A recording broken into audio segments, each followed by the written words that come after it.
ready! GMA Weather, serbisyong totoo ng GMA News.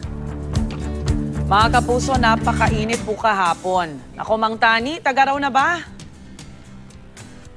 Well, Rhea, hindi pa mga kapuso.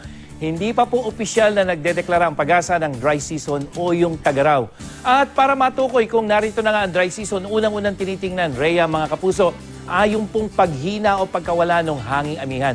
At itong tinitingnan natin, ito yung wind forecast ng Metro Weather.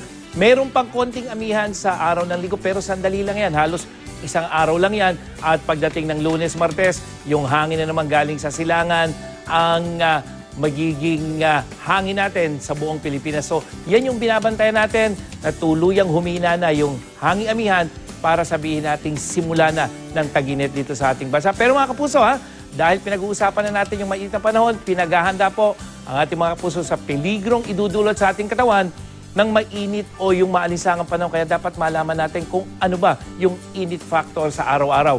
Pag 32 to 41 degrees Celsius, yan po yung pwede nyo maranasan, heat cramps o heat exhaustion.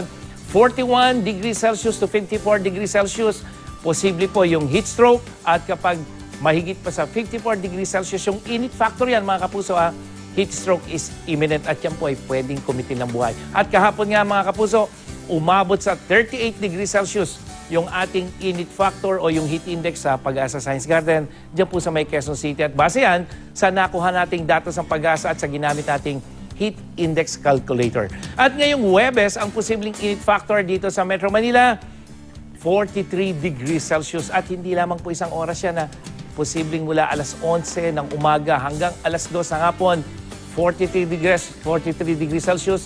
Mababa ang posibilidad ng pagulan at halos walang ulap. At sa iba pang panig ng bansa, dyan sa may Cabanatuan, 44 degrees Celsius yung ating init factor. Sa Catarman, dyan sa may Samar, 38 degrees Celsius. At sa may Zamboanga, 37 degrees Celsius. So ito po ang mga pinakamaalinsangang, posibleng maalinsangang lugar sa ating bansa ngayong araw na ito. At yan ang latest mula sa GMA Weather. Ako po si Nathaniel Cruz, magplano para sigurado.